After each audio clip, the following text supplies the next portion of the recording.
27 octobre 1903.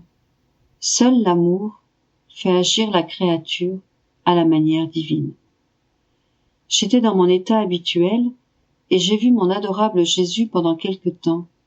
Il m'a dit: ma fille, il est bon et louable d'accepter les mortifications et les souffrances comme pénitence et comme punition, mais ce n'est pas là la manière divine d'agir. J'ai beaucoup fait et beaucoup souffert, mais mon seul motif était l'amour de mon Père et celui des hommes. Il est facile de voir si une créature agit et souffre à la manière divine. Seul l'amour est derrière ses actions et ses souffrances. S'il y a d'autres motifs, même bons, c'est qu'elle agit au niveau des créatures. Le mérite qu'elle reçoit alors est seulement celui qu'une créature peut acquérir, et non pas le mérite divin. Si elle adopte ma façon d'agir, le feu de l'amour détruira en elle toutes les disparités et les inégalités, et fondra en un seul travail, celui de la créature et le mien.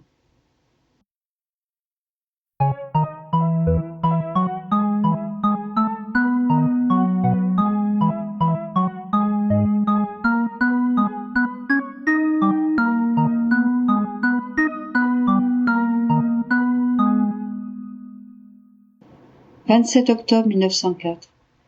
Louisa reste sans souffrir pour laisser un peu de place à la justice pour châtier le monde.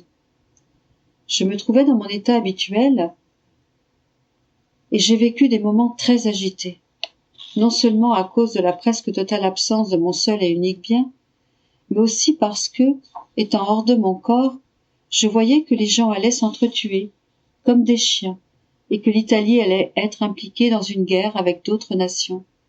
Je voyais beaucoup de soldats partir, et comme plusieurs allaient être victimes, beaucoup d'autres allaient être appelés. Qui peut dire à quel point j'étais accablée, d'autant plus que je me sentais presque sans souffrance. Alors je me suis mise à me lamenter intérieurement en disant: à quoi bon vivre? Jésus ne vient pas, et la souffrance me manque. Mes compagnons les plus chers et les plus inséparables, Jésus et la souffrance, m'ont quitté. Cependant, je continue de vivre, moi qui croyais que, sans l'un ou l'autre, je n'allais plus pouvoir vivre, tellement ils m'étaient inséparables. Ô Dieu, quel changement, quel état douloureux, quel tourment indicible, quelle cruauté inouïe! Si tu as laissé d'autres âmes privées de toi, tu n'as jamais fait cela sans la souffrance. À aucune tu n'as fait un affront aussi ignoble. C'est uniquement pour moi qui t'ai préparé cette gifle si terrible, seulement moi qui ai mérité ce châtiment insupportable. C'est un juste châtiment pour mes péchés. Je méritais même pire. À ce moment, Jésus vint comme un éclair et me dit avec majesté: qu'est-ce qui se passe? Pourquoi parles-tu ainsi? Ma volonté ne te suffit-elle pas pour tout? Ce serait un châtiment si je te mettais hors de la sphère divine en te privant de la nourriture de ma volonté, laquelle je veux que tu chérisses plus que tout. Il est nécessaire que tu sois sans souffrance pour quelque temps, afin de laisser un peu de place à ma justice pour châtier le monde.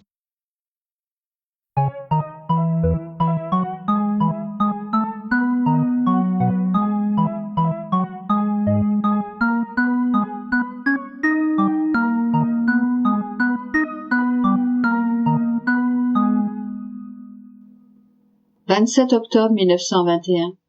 Jésus a d'abord fait vivre Louisa dans sa très sainte humanité, où elle a trouvé toutes les délices. Puis il l'a préparée à être un corps pour lui. Ainsi a-t-il fait pour sa maman céleste. La divine volonté veut être pour la créature ce que l'âme est au corps. Je disais à mon toujours aimable Jésus: il y a longtemps que tu m'as mise en toi. Je m'y sentais de plus en plus en sécurité. Je participais davantage à ta divinité, comme si je n'étais presque plus sur la terre et que le ciel était ma résidence. Que de pleurs j'ai versés quand ta volonté m'a replacé à l'extérieur. Seulement sentir l'aide de la terre constituait pour moi un intolérable fardeau. Mais ta volonté a gagné, et baissant la tête, je me suis résignée. Maintenant, je te sens toujours en moi. Quand j'éprouve un besoin irrésistible de te voir, alors, en bougeant dans mon cœur, ou en me laissant entrevoir ton bras, tu me calmes et me redonnes vie. Dis-moi, quelle en est la raison? Jésus, ma fille, il n'est que concevable qu'après t'avoir porté dans mon cœur, ce soit ton tour de me porter dans ton cœur.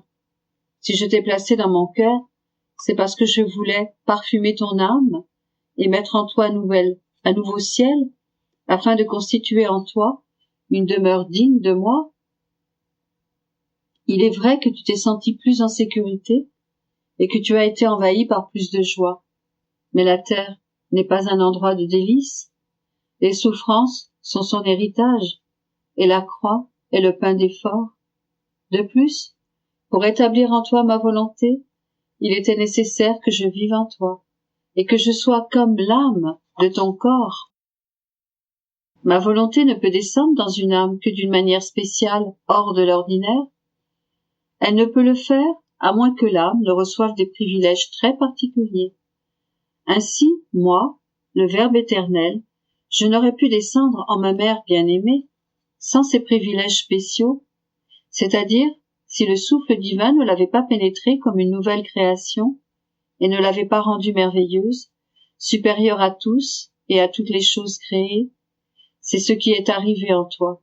D'abord, mon humanité a voulu te préparer en faisant de toi sa résidence permanente. Ensuite, comme si j'étais l'âme de ton corps, je t'ai donné ma volonté. Tu dois réaliser que ma volonté doit être comme l'âme de ton corps.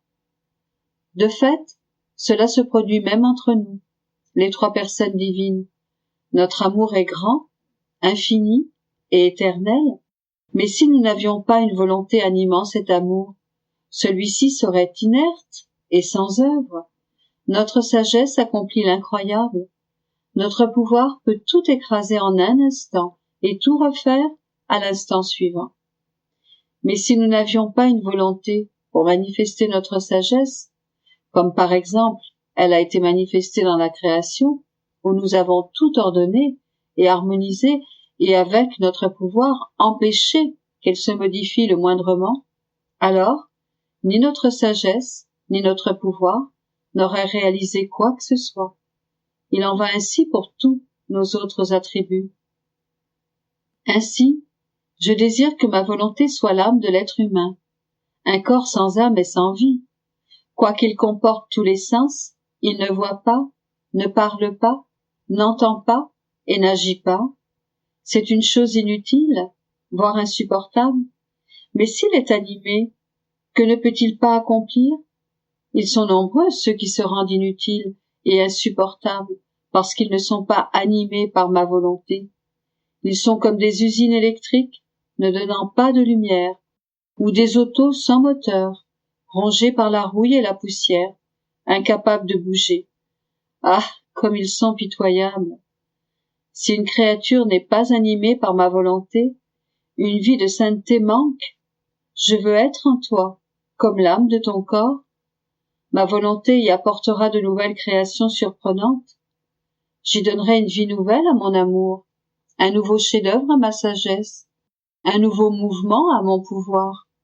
Dès lors, sois attentive et laisse-moi tout afin que mon grand projet soit réalisé en toi, c'est-à-dire que tu sois vraiment animé par ma volonté.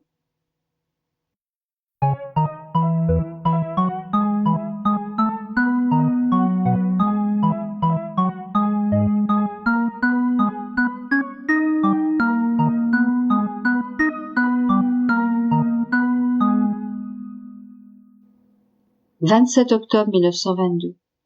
Les deux générations. Je réfléchissais sur ce que j'avais écrit de la part de Jésus dans les derniers jours et je me disais, comment est-il possible que mon doux Jésus ait attendu si longtemps pour révéler ce que son humanité a accompli dans la divine volonté par amour pour nous? Pendant que je réfléchissais ainsi, mon toujours aimable Jésus se manifesta avec son cœur visible et me dit, fille de ma volonté, pourquoi es-tu si pensive? La même chose est arrivée concernant la création. Pendant longtemps, je l'ai formée dans ma pensée. C'est seulement quand cela m'a plu que je l'ai actualisée. Il en fut de même pour la rédemption. Mais combien plus longtemps encore n'a-t-elle pas existé dans ma pensée? On peut dire qu'elle a résidé en moi de toute éternité. Pendant longtemps, j'ai voulu descendre du ciel pour la mener à son accomplissement. C'est ma façon de faire. J'engendre d'abord dans ma pensée, et au moment propice, j'actualise. Sache d'autre part que mon humanité porta 2 générations. Les enfants de la noirceur et les enfants de la lumière. Je suis venu délivrer les premiers, et pour cela j'ai versé mon sang. Mon humanité était sainte, elle n'avait hérité aucune des misères du premier homme. Quoiqu'il est vrai que mon humanité a possédé des particularités et des traits naturels, comme tous les hommes, il est non moins vrai qu'elle a été parfaite, dépourvue de toute défaillance qui aurait pu obscurcir ma sainteté. J'étais immergé dans la volonté de mon Père céleste, dans laquelle se sont développés tous mes actes humains pour former la génération des enfants de la lumière. Je ne me suis épargné aucune fatigue, aucune souffrance, aucune action, aucune prière pour réaliser cette œuvre. En fait, cette génération de la lumière a été la suprême motivation pour tout ce que j'ai fait et souffert. C'étaient ces enfants de la lumière que le Père céleste m'avait confiés avec tant d'amour. Ils furent mon héritage chéri, qui me fut accordé par la suprême volonté. Après avoir appliqué les bienfaits de la rédemption et fourni tous les moyens nécessaires pour être sauvé, je vais maintenant plus loin, en annonçant qu'il y a une autre génération dans ma pensée.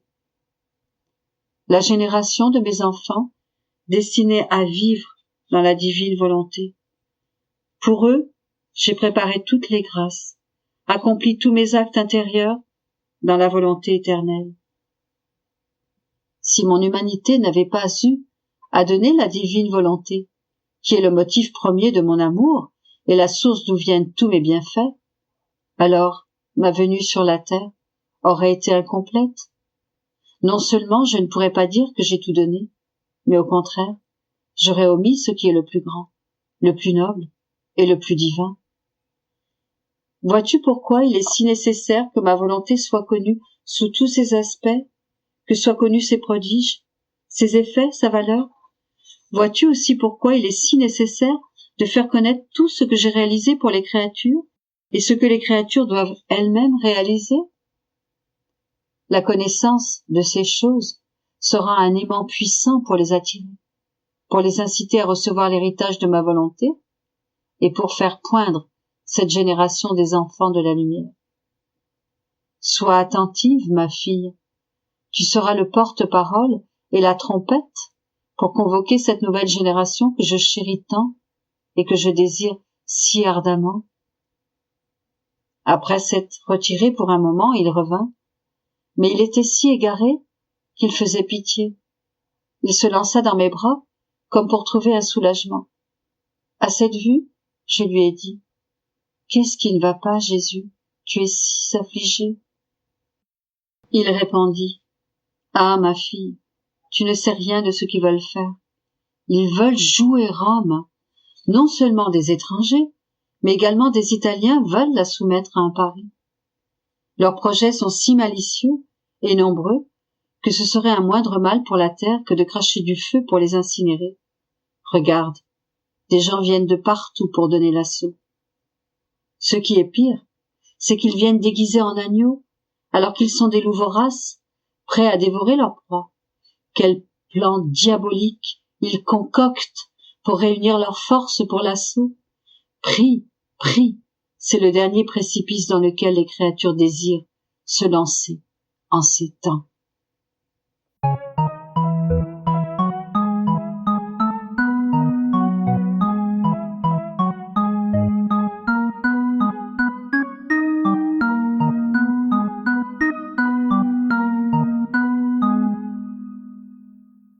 « 27 octobre 1929. Pourquoi le règne de la divine volonté ne pouvait pas venir avant la venue de notre Seigneur sur la terre? Le greffon de Jésus-Christ et le greffon d'Adam. Je faisais ma ronde dans la création et je suivais les actes du divin fiat. depuis l'Éden jusqu'à la descente du Verbe divin sur la terre. Et en faisant cela, je me disais, et pourquoi le règne de la divine volonté n'est-il pas venu sur terre avant que le Fils de Dieu ne descende du ciel?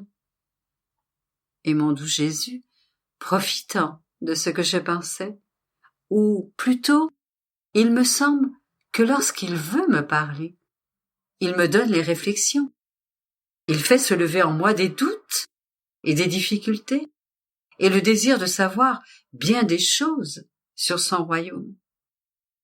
Alors que lorsqu'il ne veut pas me parler, mon esprit est muet, je suis incapable de réfléchir à quoi que ce soit, et je parcours les actes de la divine volonté dans sa lumière. Alors, mon aimable Jésus, se manifestant en moi, me dit, « Ma fille, le règne de ma divine volonté ne pouvait pas venir sur terre avant ma venue, parce qu'il n'y avait pas d'humanité qui possédât, autant que cela soit possible pour une créature, la plénitude de mon divin fiat. Et sans cela, il n'y avait aucun droit de l'accorder, ni à l'ordre divin, ni à l'ordre humain. Le ciel était fermé. Les deux volontés, l'humaine et la divine, semblaient se regarder d'un air renfrogné. L'homme se sentait dans l'impossibilité de demander un bien si grand, à tel point qu'il ne voulait même pas y penser. En toute justice, Dieu était dans l'impossibilité de le lui donner. Avant ma venue sur terre, Dieu et la créature étaient l'un pour l'autre comme le soleil et la terre. La terre ne possède pas le germe par lequel, en l'arrosant, elle peut former le rejeton pour donner la plante de cette semence. Le soleil, ne trouvant pas le rejeton, ne peut pas communiquer les effets qu'il possède pour former, de sa vertu vivifiante, la forme et le développement de cette plante. La terre et le soleil sont alors comme des étrangers l'un pour l'autre. On peut dire, s'ils avaient la raison, qu'ils se regardent d'un œil mauvais, parce que la terre ne peut pas produire ni recevoir un bien si grand, et le soleil ne peut pas le lui donner. Tel était l'état de l'humanité sans le germe de mon fiat. Et s'il n'y a pas de semence, il est vain d'espérer une plante. Mais avec ma venue sur terre, le Verbe divin s'est revêtu de chair humaine, et par cela, il forma le greffon avec l'arbre de l'humanité.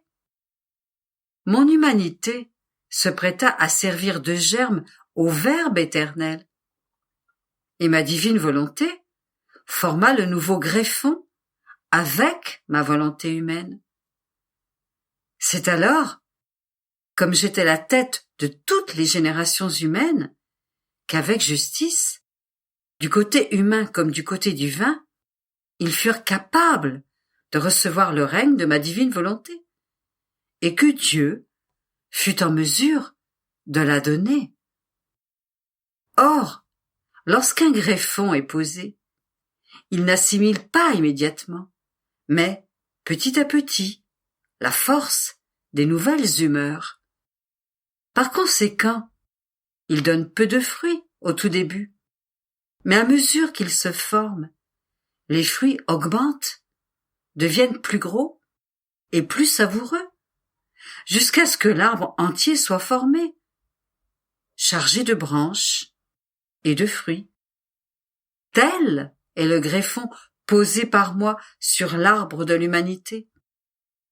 Environ 2000 ans ont passé, et l'humanité n'a pas reçu toutes les humeurs de mon greffon. Mais il y a des raisons d'espérer, parce que le germe, le greffon est là, et par conséquent, la créature peut le demander. Dieu est en mesure de le donner, parce que c'est mon humanité qui possédant ma divine volonté, par nature, en vertu du Verbe fait chair, en a redonné les droits à l'homme et à Dieu. C'est pourquoi tout ce que j'ai fait dans la rédemption n'est rien d'autre que préparation, arrosage et culture, pour que se développe ce céleste greffon posé par moi entre les deux volontés, la volonté humaine et la volonté divine. Ainsi, comment le règne de la divine volonté aurait-il pu venir avant ma venue sur terre, si le greffon manquait, ainsi que le principe de sa vie, ses actes en opération dans l'âme, et son premier acte dans l'acte de l'œuvre humaine, afin d'étendre son royaume dans chacun de leurs actes. Il est vrai que mon divin fiat, avec sa puissance et son immensité, étendit partout son empire. Cependant, il n'était pas présent dans la volonté humaine comme principe de vie, mais uniquement en puissance et en immensité. C'était la condition dans laquelle se trouvent le soleil et la terre. Le soleil revêt la terre de sa lumière et donne aussi ses effets. Mais la terre ne devient pas le soleil, et le soleil ne devient pas la terre, parce que le soleil et la terre ne sont pas fusionnés ensemble de manière à former la vie l'un dans l'autre. Et ils restent par conséquent des corps étrangers, qui ne se ressemblent pas. Et bien que le soleil l'illumine, la réchauffe, lui communique ses admirables effets, étant donné qu'il ne communique pas sa vie, et que la terre n'abandonne pas au soleil son droit de vie, la terre sera toujours la terre, et le soleil sera toujours le soleil. Tel est l'état où se trouvait et se trouve encore ma divine volonté. Tant que l'homme n'abandonnera pas sa volonté dans la mienne, ma volonté ne pourra pas placer son principe de vie dans la volonté humaine. La fusion de l'une avec l'autre ne pourra pas avoir lieu. La créature sera toujours la créature, sans la ressemblance et la vie de son créateur dans les profondeurs de son âme, et que seul mon divin fiat peut former.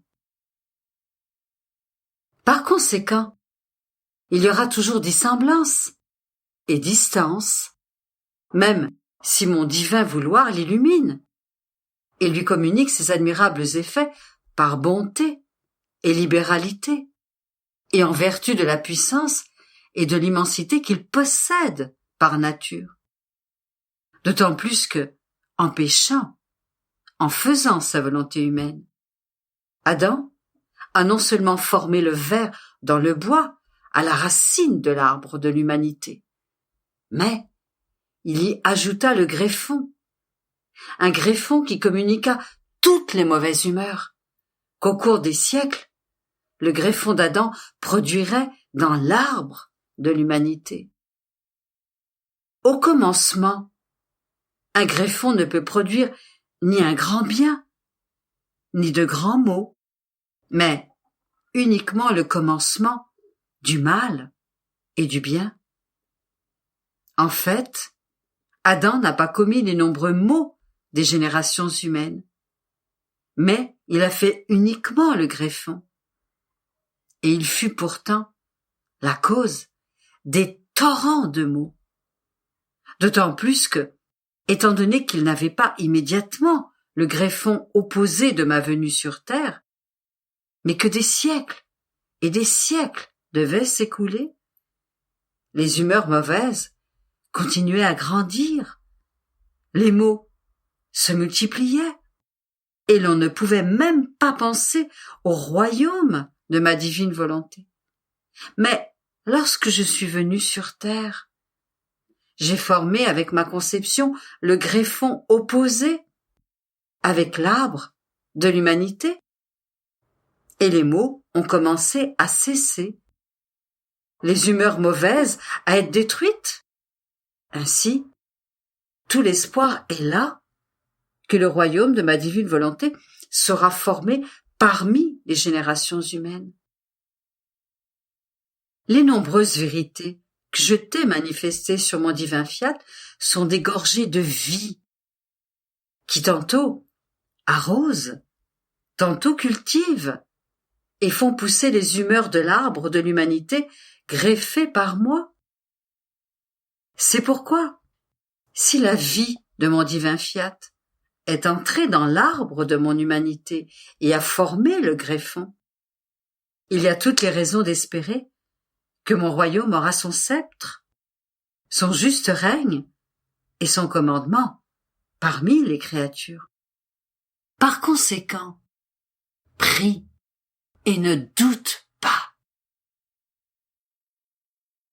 « 27 octobre 1935. Comment la divine volonté descend dans l'acte humain et crée en lui sa vie palpitante. Comment elle souffre à l'avance le purgatoire de la créature qui vit dans sa volonté. Je sens en moi le vouloir suprême qui veut que je subisse dans mes petits actes la puissance de son acte divin. Il veut être appelé par la créature. Il ne veut pas agir en intrus, ni entrer de force. Il veut que la créature le sache et que le vouloir humain embrasse le divin vouloir et lui abandonne son poste pour se mettre à sa suite, et que l'âme se sente honorée que le vouloir divin soit à l'œuvre dans son acte. Mon esprit se perdait, et ô combien de choses je comprenais, sans trouver les mots pour les répéter. Et mon bien-aimé Jésus, toute bonté, me dit: Ma bienheureuse fille, tu n'as pas encore compris ce que signifie ma volonté à l'œuvre dans l'acte humain de la créature. Elle descend dans l'acte humain avec sa puissance créatrice, avec sa lumière et son luxe de grâce innombrable. Elle se déverse dans l'acte humain et use de sa puissance pour créer son acte en lui. Et créer signifie qu'elle crée autant d'actes et en autant de fois qu'elle veut créer, pour autant de créatures qui y sont disposées et peuvent recevoir cet acte de ma volonté. Lequel acte contient des prodiges inouïs de grâce, de lumière et d'amour. Il contient la vie palpitante et créatrice du divin vouloir. C'est pourquoi, devant un acte si grand, mon vouloir ne veut pas l'accomplir si la créature ne le sait pas, si elle-même ne le veut pas et ne languit pas après la volonté créatrice d'un vouloir si saint et si puissant.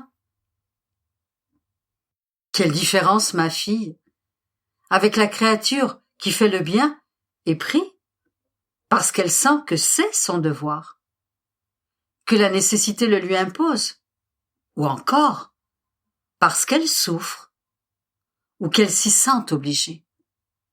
Si bonne que soit la raison, ce sont toujours des actes humains qui n'ont pas la vertu de se multiplier à volonté et qui ne possèdent pas la plénitude des biens, ni de la sainteté, ni de l'amour. Et il leur arrive d'être mêlés aux plus viles passions, car il leur manque la vertu créatrice qui crée le bien, qui sait et peut défaire elle-même tout ce qui n'appartient pas à sa sainteté. C'est ainsi que l'âme, qui laisse ma divine volonté agir dans ses actes, laisse le champ libre à la création continuelle.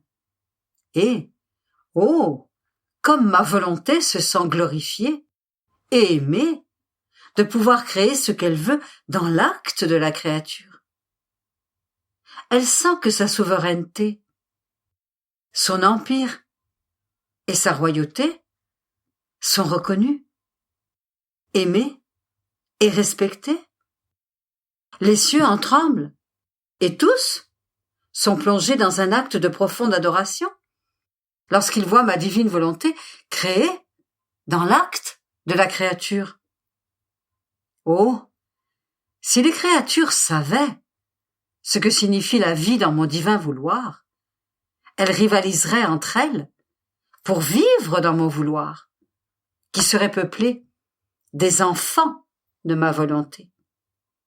Et comme la volonté humaine se sent incapable d'agir dans la mienne, elle ne ferait que suivre la continuité des actes du divin vouloir. Et c'est la continuation des actes d'un bien qui forme l'ordre, l'harmonie et la diversité des beautés, qui constitue l'enchantement et la formation de la vie et du bien que l'on doit acquérir. Notre propre vie n'est-elle pas une répétition continuelle? Nous aimons toujours. Nous répétons la conservation de l'univers. Et nous maintenons ainsi l'ordre, l'harmonie et la vie de l'univers. Oh, si nous ne la répétions pas toujours, ne serait-ce que pour un instant, on verrait le dérangement de toute chose. Par conséquent, répète toujours dans ma volonté tes petits refrains continuels. Suis toujours ma volonté dans tes actes, pour répéter en toi son acte créateur. Et tu seras ainsi capable de former non seulement l'acte, mais la plénitude de sa vie. Après quoi, je pensais à tout ce qui concerne la divine volonté, et je me demandais comment la créature peut parvenir à tant de choses. Et mon doux Jésus reprit la parole et me dit: Ma fille, tu dois savoir que dès l'instant où la créature décide véritablement de vouloir vivre dans ma divine volonté et de ne jamais faire sa propre volonté, quel qu'en soit le prix, mon fiat, avec un amour indescriptible, forme le germe de sa vie dans les profondeurs de l'âme, et cela avec une telle puissance et une telle sainteté que ce germe ne pousse pas avant d'avoir placé l'âme à son poste, en la libérant de ses faiblesses, de ses misères et de ses tâches, s'il y en a. L'on peut dire que le fiat forme à l'avance son purgatoire, en la purgeant de tout ce qui pourrait empêcher qu'une vie de divine volonté soit formée en elle. Car ma volonté et les péchés ne peuvent ni exister, ni demeurer ensemble. Tout au plus pourrait apparaître une faiblesse apparente, que la lumière et la chaleur de mon fiat purifient immédiatement. Mon fiat conserve toujours en main l'acte purificateur, pour qu'il n'y ait dans l'âme aucun obstacle qui pourrait empêcher non seulement la croissance, mais le développement de ses actes dans l'acte de la créature. C'est pourquoi la première chose que fait ma volonté est de lui enlever d'avance le purgatoire, en faisant qu'il soit souffert d'avance, afin d'être plus libre de faire vivre l'âme en lui et de former sa vie comme il lui convient. C'est pourquoi, si la créature devait mourir après un acte définitif et volontaire de vivre dans mon vouloir, elle prendra son envol vers le ciel, ou plutôt c'est ma volonté qui la portera en triomphe, dans ses bras de lumière, comme une naissance, comme son cher enfant.